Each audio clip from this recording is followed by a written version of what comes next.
ल गाइज आज हाम्रो भाइ पङ्खेको धान काट्ने अभियान चलेको छ। सम्पूर्ण साथीहरू आएर धान काटिराखेका छौँ। अब उतादेखि काट्दै उता हाम्रो महिला दिदीबहिनीहरू हुनुहुन्छ भने यतातिर हामी पुरुष छौँ, काटिरहेका छौँ। अब आज साँझसम्म सिद्धाउने भन्ने हाम्रो प्लान रहेको छ। अब साथीहरूले के भन्नुहुन्छ खोइ। उतातिर हाम्रो भातसात तरकारी पाक्दैछ अनि काटिराख्नु भएको छ। उतातिर पनि छ, यतातिर पनि छ। हामी यो हामीभन्दा 15 मिनट जति भयो, 15 मिनटमा यति काटेर सिद्धाएको छौँ। अब ननस्टप हामी गऱ्यौँ भने साँझ सिद्धाउने भन्ने प्लान छ।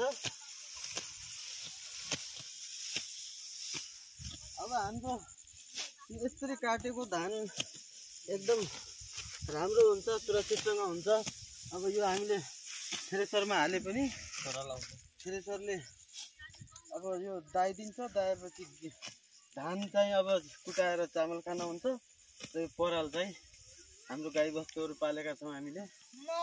धन्न गाईबस्तुहरू भैँसीहरू पनि छन्, भैँसीहरूलाई पराल हुन्छ। त्यही भएर हामीले यो यसरी काटेको।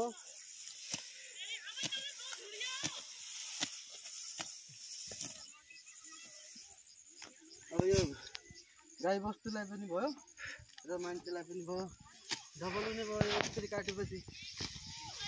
अब जस्तै थ्रेसर लाउने हो भने परालको बिजोक हुन्छ। प्रकृतिको भर छैन, याममा पानी आउने सम्भावना पनि हुन्छ कतिखेर। त्यही भएर हामीले एकदम फास्ट काटेर सिद्धाउने भन्ने प्लान छ।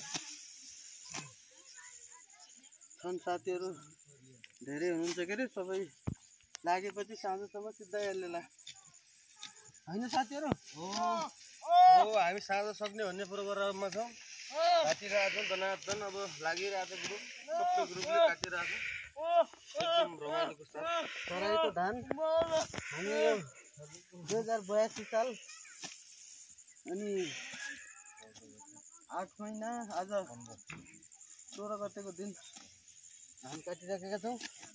यो कैलाली जिल्लाको गाउँ नगरपालिका यो मुडा बजारबाट 10 किलोमिटर भित्र बसन्ता भन्ने ठाउँमा हो। जेठ रमाइलो भइरहेको छ। अलि गर्मीको महसुस आज भइरहेको छ। आज अलि गर्मी बढी छ। यही घाम लागेको अवसरमा हामीले मौका छोपेर धान काट्न सुरु गरेको हो।